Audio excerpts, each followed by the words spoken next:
ಮಾಡಿದ್ರು ಏನೇನು ಚರ್ಚೆಗಳಾಯ್ತು ಸರ್? ನೀವೇನೇನು ಮಾಹಿತಿಗಳನ್ನು ಕೊಟ್ರಿ?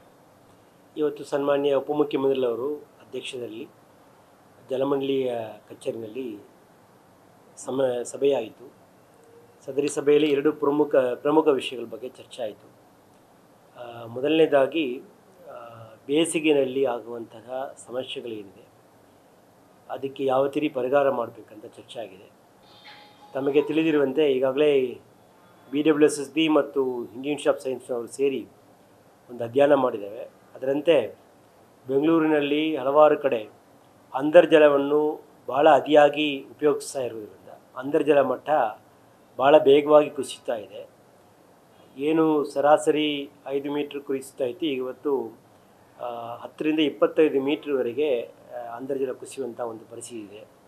ಪ್ರಮುಖವಾಗಿ ಮಳೆಗಾಲದಲ್ಲಿ ನಾವು ನೀರನ್ನು ಸರಿಯಾಗಿ ಇಂಗಿಸ್ತಾ ಇಲ್ಲ, ಮತ್ತು ಜಾಸ್ತಿ ಜನ ಬೋರ್ವೆಲ್ ನೀರನ್ನು ಉಪಯೋಗಿಸ್ತಾರೆ. ಅದರಿಂದ ಬೇಗ ಬೋರ್ವೆಲ್ ಖಾಲಿ ಆಗ್ತಾ ಇದೆ. ಅದರಿಂದ ಪ್ರಮುಖವಾಗಿ ನಮ್ಮ ಬೆಂಗಳೂರಿನ ಪಶ್ಚಿಮ ಮತ್ತು ದಕ್ಷಿಣ ಭಾಗದಲ್ಲಿ 10 ಮೀಟ್ರಷ್ಟು ನೀರು ಕೊರತೆ ಆಗಿದ್ದರೆ, ಬೆಂಗಳೂರಿನ ಉತ್ತರ ಮತ್ತು ಈಶಾನ್ಯ ಭಾಗದಲ್ಲಿ ಮತ್ತು ಪೂರ್ವ ಭಾಗದಲ್ಲಿ ನಮಗೆ 25 ಮೀಟ್ರ್ವರೆಗೆ ನೀರು ಕಡಿಮೆ ಆಗುವಂಥ, ಅಂತರ್ಜಲ ಕಡಿಮೆ ಆಗುವಂಥ ಒಂದು ಸಾಧ್ಯತೆ ಇದೆ ಅಂತ ಇಂಡಿಯನ್ ಇನ್ಸ್ಟಿಟ್ಯೂಟ್ ಆಫ್ ಸೈನ್ಸ್ ಅವರಿಂದ ವರದಿಯಾಗಿದೆ. ಆದ್ದರಿಂದ ನಾವು ಈಗ ಬೇಸಿಗೆಯಲ್ಲಿ ಕಳೆದ ವರ್ಷ ಏನು ನಮಗೆ ಸಮಸ್ಯೆ ಆಗಿತ್ತು, ಅದೇ ಥರ ಈ ವರ್ಷ ಕೂಡ ಅಂತರ್ಜಲವನ್ನು ಜಾಸ್ತಿ ಅವಲಂಬಿಸಿದರೆ, ಎಲ್ಲೆಲ್ಲಿ ಅಂತರ್ಜಲವನ್ನು ಅವಲಂಬಿಸಿದ್ದಾರೆ ಅಂಥ ಕಡೆ ಜಾಸ್ತಿ ನೀರಿನ ಸಮಸ್ಯೆ ಉತ್ಪಾದನೆ ಆಗುವಂಥ ಚಾನ್ಸಸ್ ಇದೆ. ಹಾಗಾಗಿ ನಾವು ಏನು ಕೆಲವೊಂದು ಕ್ರಮಗಳನ್ನು ವಹಿಸ್ತಾ ಇದ್ವಿ. ಪ್ರಮುಖವಾಗಿ ಎಲ್ಲೆಲ್ಲಿ ಈ ನೀರಿನ ಸಮಸ್ಯೆಗಳಾಗುತ್ತೆ ಅಲ್ಲಿ ಇರುವಂತಹ ಅಪಾರ್ಟ್ಮೆಂಟ್ಗಳವರಿಗೆ ಆದಷ್ಟು ನೀವು ಕಾವೇರಿ ಸಂಪರ್ಕವನ್ನು ಪಡೆದುಕೊಂಡು ಕಾವೇರಿ ನೀರನ್ನು ಉಪಯೋಗ ಮಾಡಿ ಅಂತ ಹೇಳ್ತಾ ಇದ್ವಿ. ಯಾಕಂದರೆ ಯಾವಾಗ ಕಾವೇರಿ ನೀರು ನಮಗೆ ಕಾವೇರಿ 5th ಸ್ಟೇಜ್ ಕಮಿಷನ್ ಆಗಿದೆ, ಈ ಕಾವೇರಿಯಲ್ಲಿ ನಮಗೆ ನೀರಿದೆ. ಆದರೆ ಕಾವೇರಿ ನೀರನ್ನು ಉಪಯೋಗಿಸದೆ ಅವರು ಕೇವಲ ಹಣಕಾಸು ದೃಷ್ಟಿಯಿಂದ ಅಂತರ್ಜಲವನ್ನು ಉಪಯೋಗಿಸ್ತಾ ಇದ್ದರೆ, ನಾಳೆ ಅಂತರ್ಜಲ ಕುಸಿದು ಹೋಗಿದ್ದರೆ ಬೆಂಗಳೂರು ಹೊರಗಣ ಭಾಗದಲ್ಲಿ ಭಾಳಷ್ಟು ಅಂತರ್ಜಲ ಕಡಿತ ಆಗಿ ಜನರಿಗೆ ಸಮಸ್ಯೆ ಆಗುವಂಥ ಪರಿಸ್ಥಿತಿ ಇದೆ. ಸರ್, ನೀವು ಶಾಸಕರಿಗೆಲ್ಲ ಪತ್ರ ಬರೆದಿದ್ರಿ, ನೀರಿನ ದರ ಏರಿಕೆ ಮಾಡೋದು ಹೇಳ್ತೀವಿ, ಆ ವಿಷಯ ಬಗ್ಗೆ ಮಾತಾಡ್ತೀನಿ. ಸೊ ಹಾಗಾಗಿ ಪ್ರಮುಖವಾಗಿ ಮೊದಲನೇ ವಿಷಯ, ನಮಗೆ ಬೇಸಿಗೆಯಲ್ಲಿ ಅಂತರ್ಜಲ ಮೇಲೆ ಇರುವಂತಹ ಒತ್ತಡವನ್ನು ಕಡಿಮೆ ಮಾಡಿಕೊಂಡು ಕಾವೇರಿ ನೀರನ್ನು ಬಳಕೆ ಮಾಡೋದಕ್ಕೆ ಜಾಸ್ತಿ ಮುಂದುವರಬೇಕಂತ ಜನರಿಗೆ ಕಾವೇರಿ ಕನೆಕ್ಷನ್ ತೊಗೊಳ್ಳೋದಕ್ಕೆ ಮನವರಿಕೆ ಮಾಡಿ ಅಂತ ಹೇಳಿದ್ದಾರೆ. ಪ್ರಮುಖವಾಗಿ ಎಲ್ಲ ಅಪಾರ್ಟ್ಮೆಂಟ್ಗಳಿಗೆ ಹೋಗಿ ಅವ್ರ ಕಡೆ ಕಾವೇರಿ ಕನೆಕ್ಷನ್ ತೊಗೊಳ್ಳಿ ಅಂತ ಒಂದು ಸೂಚನೆ ಕೊಡಬೇಕಂತ ಹೇಳಿದ್ದಾರೆ. ಸೊ ಇದಕ್ಕೆ ನಾವು ಕೂಡ ಮುಂದಾಗ್ತಾ ಇದ್ದೀವಿ. ಅದಲ್ಲದೆ ನಮ್ಮ ಜಲಮಂಡಳಿ ಇವತ್ತು ಕಾವೇರಿ 5th ಸ್ಟೇಜ್ ಕಮಿಷನ್ ಆದಮೇಲೆ ನಮಗೆ ಅಂದಾಜು 65ರಿಂದ 85 ಕೋಟಿ ರೂಪಾಯಿವರೆಗೆ ಪ್ರತಿ ತಿಂಗಳಿಗೆ ಆರ್ಥಿಕ ಕೊರತೆ ಉಂಟಾಗುವಂತಹ ಒಂದು ಪರಿಸ್ಥಿತಿಯಲ್ಲಿದ್ದೀವಿ. ಹೀಗಾಗಿ ಇವತ್ತು ಜಲಮಂಡಳಿಯಿಂದ ಏನು ಆದಾಯ ಬರ್ತಾಯಿದೆ ತಿಂಗಳಿಗೆ 120 ಕೋಟಿ ರೂಪಾಯಿ ಆದಾಯ ಬರ್ತಾಯಿದೆ ತಿಂಗಳಿಗೆ. ಆದರೆ ಖರ್ಚು ನಮಗೆ 180 ಕೋಟಿಯಿಂದ 185 ಕೋಟಿಯಿಂದ 210 ಕೋಟಿವರೆಗೆ ಆಗುವಂಥ ಚಾನ್ಸಸ್ ಇದೆ. ಇದರಲ್ಲಿ ಪ್ರಮುಖವಾಗಿ ನಮಗೆ ಎಲೆಕ್ಟ್ರಿಸಿಟಿ ಖರ್ಚು ಕಳೆದ 10 ವರ್ಷಗಳಲ್ಲಿ 3 ಬಾರಿ ಹೆಚ್ಚಾಗಿದೆ.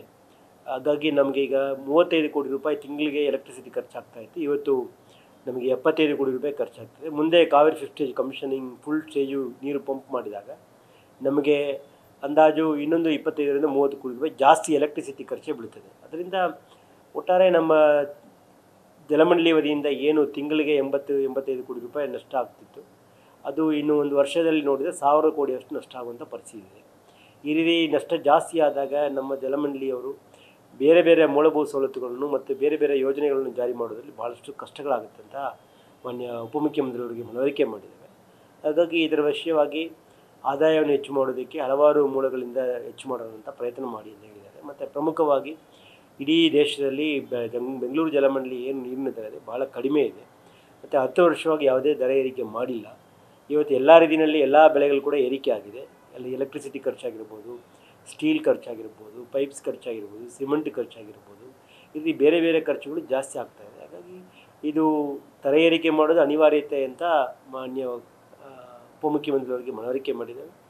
ಇದರ ಬಗ್ಗೆ ಎಷ್ಟು ಮಾಡಬೇಕಂತ ಹೇಳಿ ಸನ್ಮಾನ್ಯ ಉಪಮುಖ್ಯಮಂತ್ರಿ ಅಧ್ಯಕ್ಷತೆಯಲ್ಲಿ ಇನ್ನು ಕೆಲವೇ ದಿವಸಗಳಲ್ಲಿ ಒಂದು ಸಭೆ, ಮತ್ತೊಂದು ಜನಪ್ರತಿನಿಧಿಗಳ ಸಭೆಯನ್ನು ಮಾಡಿ ಅಂತಿಮವಾಗಿ ತೀರ್ಮಾನ ತೆಗೆದುಕೊಳ್ತೀವಿ. ಸರ್, ಈಗ ಒಂದಿಷ್ಟು ಅಂಶಗಳನ್ನು ಕೊಡ್ತಾರೆ, ಅವರು ರಿಪೋರ್ಟ್ ಕೊಡ್ತಾರೆ, ರಿಪೋರ್ಟ್ ಆಧಾರದ ಮೇಲೆ ಈಗ ನೀವು ಕೂಡ ಈಗ ಹಲವು ಮೀಟಿಂಗ್ಗಳು ಮಾಡಿದ್ದೀರಾ, ಶಾಸಕರು ಅಭಿಪ್ರಾಯ ಪಡೆದಿದ್ದೀರಾ, ನಿಮ್ಮ ಪ್ರಕಾರ ಎಷ್ಟಾಗುತ್ತೆ ಸರ್? ಆಗಲೇ ನಾನು ಹೇಳಿದ್ದೀನಲ್ಲ, ಈ ವಿಷಯ ಬಗ್ಗೆ ನಾನು ಎಷ್ಟು ನಷ್ಟ ಆಗ್ತದೆ ಹೇಳ್ತೀನಿ. ಆ ನಷ್ಟಕ್ಕೆ ನಾವು ಸರಿ ಮಾಡೋಕ್ಕೆ ಅಥವಾ ಅಟ್ಲೀಸ್ಟ್ ಬ್ಯಾಲೆನ್ಸ್ ಮಾಡೋಕ್ಕೆ ಏನೇನು ಮಾಡ್ಬೋದು ಅಂತ ನಮ್ಮ ಅಧಿಕಾರಿಗಳ ಹತ್ರ ವರದಿಯನ್ನು ಪಡೆದುಕೊಳ್ತೀವಿ. ಇಲ್ಲ, ನಾನು ಅದನ್ನು ಆ ಥರ ಲೆಕ್ಕದಲ್ಲಿ ಹೇಳೋಕ್ಕಾಗಲ್ಲ. ಯಾಕಂದರೆ ಈ ವಿಷಯ ಬಗ್ಗೆ ನಾವು ಸಂಪೂರ್ಣ ಪ್ರಸ್ತಾವನೆಯನ್ನು ಸಲ್ಲಿಸಿದ ಮೇಲೆ, ಶಾಸಕರ ಜೊತೆಗೆ ಚರ್ಚೆ ಮಾಡಿದ ಮೇಲೆ ಮತ್ತು ಮಾನ್ಯ ಉಪಮುಖ್ಯಮಂತ್ರಿಗಳ ನೇತೃತ್ವದಲ್ಲಿ ತೀರ್ಮಾನ ಆದಮೇಲೆ ತಮ್ಮ ಗಮನಕ್ಕೆ ನಾವು ಒಂದು 10 ದಿವಸ ಒಳಗಡೆ ಸಲ್ಲಿಸ್ತೀವಿ. ಯಾವಾಗ ಬೆಲೆ ಏರಿಕೆ ಆಗ್ಬೋದು? ಫೆಬ್ರವರಿ ಬೆಲೆ ಏರಿಕೆ ಆಗುತ್ತೆ ಅಂತ ಆದಷ್ಟು ಬೇಗ ಆಗಬೇಕಂತ ನಮ್ಮ ನಿರೀಕ್ಷೆ ಇದೆ. ಯಾಕೆಂದರೆ ಈಗ ಪ್ರತಿ ತಿಂಗಳಿಗೂ ನಾವು ಲಾಸ್ ಅನುಭವಿಸ್ತಾ ಇದ್ದೀವಿ, ಭಾಳ ನಷ್ಟ ಆಗ್ತಾ ಇದೆ. ಹಾಗಾಗಿ ಆದಷ್ಟು ಬೇಗ ಆದರೆ ಜಲಮಂಡಳಿಗೆ ಒಳ್ಳೆಯದು, ಪ್ಲಸ್ ಜಲಮಂಡಳಿಯಿಂದ ಜನರಿಗೆ ಸಿಗುವಂಥ ಸೇವೆ ಕೂಡ ನಿರಂತರವಾಗಿ ಸಿಗುತ್ತದೆ. ಈಗ ಬೆಸ್ಕಾಂನವರು ನಮಗೆ ದುಡ್ಡು ಕಟ್ಟಿ ಅಂತ ಹೇಳ್ತಿದ್ದಾರೆ. ನಾವು ದುಡ್ಡು ಕಟ್ಟದಿದ್ದರೆ ಕರೆಂಟ್ ಕನೆಕ್ಷನ್ ಕಟ್ ಮಾಡ್ತಾರೆ. ಕರೆಂಟ್ ಕನೆಕ್ಷನ್ ಕಟ್ಟಾದರೆ ನೀರಿನ ಸಪ್ಲೈ ಕಟ್ ಆಗುತ್ತೆ. ನೀರಿನ ಸಪ್ಲೈ ಕಟ್ಟಾದರೆ ಜನರಿಗೆ ತೊಂದರೆ ಆಗುತ್ತೆ. ಇದು ಒಂದಕ್ಕೊಂದು ಸಮಸ್ಯೆ ಉತ್ಪಾದನೆ ಆಗ್ತಾ ಇರೋದ್ರಿಂದ ಜನರಿಗೆ ನಾವು ಮಾಧ್ಯಮ ಮುಖಾಂತರ ನಾವು ಮನವಿ ಮಾಡ್ತಾ ಇದ್ದೀವಿ, ಜಲಮಂಡಳಿ ಉಳಿಸ್ಬೇಕು. ಇದು 60 ವರ್ಷ ಆಗಿದ್ದ ಸಂಸ್ಥೆ. ದಯವಿಟ್ಟು ಇದನ್ನು ಉಳಿಸೋಕ್ಕೆ ದಯವಿಟ್ಟು ತಾವು ಕೂಡ ಸಹಕಾರ ಕೊಡಬೇಕಂತ ಕೋರ್ತಾರೆ. ಸರ್, ಈಗ ಮತ್ತೊಂದು ಸರ್, ಅದೇ ಈಗ ರಿಕವರಿ ಮಾಡುವಂಥ ವಿಚಾರ ಸಂಬಂಧಪಟ್ಟಾಗೆ ಅದೇನೋ BBMP ಟ್ಯಾಕ್ಸ್ ಸಂಬಂಧಪಟ್ಟಾಗ ATS ಏನೇನೋ ಬಂತು, ಒನ್ ಟೈಮ್ ಸೆಟಲ್ಮೆಂಟ್, ಆ ಥರದ ಆಪ್ಷನ್ ಅಂತಂದ್ರೆ ಹೆಂಗಿರುತ್ತೆ? ಅದು ಏನು ರಿಪೋರ್ಟ್ ಕೊಡ್ತೀರಾ? ಅದು ಏನು? ಈಗ ನಮ್ಮ ಜಲಮಂಡಳಿಯಿಂದ ಏನೇನು ಬಾಕಿ ವಸೂಲಾತಿ ಮಾಡಬೇಕಾಗಿದೆ ಅದಕ್ಕೆ ಸಂಬಂಧಪಟ್ಟಂತೆ ಅಂದಾಜು ಒಂದು 450 ಕೋಟಿ ರೂಪಾಯಿ ನಮಗೆ ವಸೂಲಿ ಮಾಡೋದು ಪೆಂಡಿಂಗ್ ಇದೆ. ಅದರಲ್ಲಿ ಪೆನಾಲ್ಟೀಸ್ ಇದೆ, ಅರಿಯರ್ಸ್ ಇದೆ, ಎಲ್ಲ ಸೇರಿಕೊಂಡು ವಸೂಲಿ ಮಾಡ್ತಾ ಇದ್ದೀವಿ. ಈ ಕಳೆದ ಒಂದು 3-4 ತಿಂಗಳಲ್ಲಿ ಒಳ್ಳೆಯ ರೀತಿಯಲ್ಲಿ ವಸೂಲಿ ಆಗಿದೆ. ಆದರೆ ಈಗ ಅದಕ್ಕೆ ಒಂದು ಅವಕಾಶ ಕೊಡಬೇಕು ಅಂತ ಚರ್ಚೆ ಆಗಿದೆ.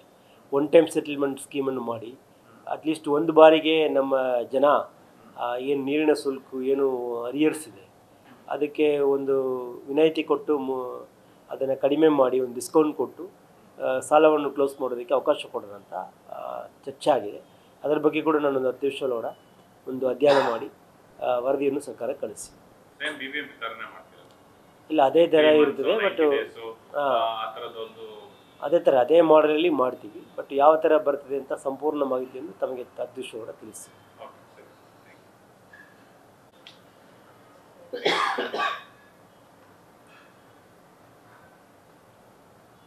ಏನಪ್ಪ ಭರತ್, ಏನಿದೆ? ಅಂತರ್ಜಲ ಅದಕ್ಕೆ 80 ಕ್ರಿಟಿಕಲ್ ವಾರ್ಡ್ಸ್ಗಳಿದೆ. 80 ಕ್ರಿಟಿಕಲ್ ವಾರ್ಡ್ಸ್ ಎಲ್ಲಿ ಅಂತರ್ಜಲ ಭಾಳ ಕುಸಿತೋಗಿದೆ ಅಲ್ಲಿ ನಾವು ಕಾವೇರಿಯನ್ನು ಕನೆಕ್ಷನ್ ತಗೊಳ್ಳಿಂದ ಹೇಳ್ತಾ ಇದ್ದೀವಿ. ಅಲ್ಲಿ ಕೂಡ ಬೋರ್ವೆಲ್ಗಳಿಗೆ ಪರ್ಮಿಷನ್ ಕೊಡೋದನ್ನು ಸ್ಥಗಿತಗೊಳಿಸ್ತೀವಿ. ಎಲ್ಲೆಲ್ಲಿ ಸರ್ 80 ಯಾವ ಕಡೆ? ಅದು ಪಟ್ಟಿ ತಮಗೆ ತಿಳಿಸ್ತೀನಿ. ಮುಖ್ಯವಾಗಿ ಪೂರ್ವ ಭಾಗದಲ್ಲಿ ಇರುವಂತಹ ಹೊರವಲಯದಲ್ಲಿ. ಈಗ ಕೋರ್ ಝೋನಲ್ಲಿ ಅಂತರ್ಜಲ ಅಷ್ಟೊಂದು ಕುಸಿಯಲ್ಲ. ಅದಾಗಿ ಕೋರ್ ಝೋನಲ್ಲಿ ಇರೋರು ಯಾರೂ ಕೂಡ ಭಯಪಟ್ಕೊಳ್ಳೋದು ಬೇಡ. ಮುಖ್ಯವಾಗಿ ಹೊರವಲಯದಲ್ಲಿ ಪೂರ್ವ ಮತ್ತು ಉತ್ತರ ಭಾಗದಲ್ಲಿ ಇರುವಂತಹ 110 ವಿಲೇಜಸ್ಗಳಲ್ಲಿ ಮುಖ್ಯವಾಗಿ ಅಂತರ್ಜಲ ಕುಸಿತೋಗ್ತಿರುವಂಥ ಆದಷ್ಟು ಬೇಗನೆ ಕಾವೇರಿ ಕನೆಕ್ಷನ್ ತೊಗೊಂಡು ಮತ್ತು ಬೋರ್ವೆಲ್ ಕೊರೆಯುವುದನ್ನು ಈ ಸದ್ಯಕ್ಕೆ ನಿಷೇಧ ಮಾಡಿ. ಸರ್ವೆ ಮಾಡಿದ್ರಿ ಹಿಂದೆ ಲಾಸ್ಟ್ ವರ್ಷನೂ ಮಾಡಿದ್ರಿ. ಪರ್ಟಿಕ್ಯುಲರ್ ನೀವು 80 ವಾರ್ಡ್ ಅಂತ ಹೇಳ್ತಿದ್ದೀರಾ, ಯಾವ ವಾರ್ಡ್ಗಳಲ್ಲಿ ಬೋರ್ವೆಲ್ ಕೊರೆಬಾರ್ದಂದ್ರೆ ಅಥವಾ ರಿಸ್ಟ್ರಿಕ್ಷನ್ ಆಗ್ತಿದ್ದೀರಾ? ಈಗ ಬೋರ್ವೆಲ್ಗಳಿಗೆ ನಾವು ಈ ಸದ್ಯಕ್ಕೆ ಯಾವುದೇ ಪರ್ಮಿಷನ್ ಕೊಡೋಂಗಿಲ್ಲ ಅಂತ ನಾವು ಒಂದು ತೀರ್ಮಾನವನ್ನು ತೆಗೆದುಕೊಳ್ತೀವಿ. ಹೌದು, ತೊಗೊಳ್ತೀವಿ. ಅದೇ ಥರ ಈಗ ಯಾರು ಬೇರೆ ಬೇರೆ ರೀತಿಯಲ್ಲಿ ಆಗಲೇ ಬೋರ್ವೆಲ್ ಮಾಡಿಕೊಂಡು ಪಂಪ್ ಮಾಡ್ತಾ ಇದ್ದಾರೆ ಅವ್ರಿಗೆ ಕೂಡ ಆದಷ್ಟು ನಿಯಂತ್ರಣ ಮಾಡೋಕ್ಕೆ ಪ್ರಯತ್ನ ಮಾಡ್ತೀವಿ. ಸದ್ಯಕ್ಕೆ ಕೊಡಬಾರ್ದಂತ ನಾವು ಒಂದು ಒಪಿನಿಯನ್ಗೆ ಬಂದಿದ್ದೇವೆ. ಅಂತಿಮ ತೀರ್ಮಾನವನ್ನು ನಮ್ಮ ಟಾಸ್ಕ್ ಫೋರ್ಸ್ಗೆ ಅನುಮೋದನೆ ತೆಗೆದುಕೊಂಡು ಕೊಡ್ತೀವಿ ನಾವು.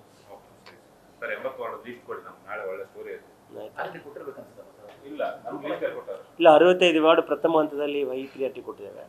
ನಿಮಗೆ ನಾನು ಕಳಿಸ್ಕೊಡ್ತೀನಿ. 80 ವಾರ್ಡ್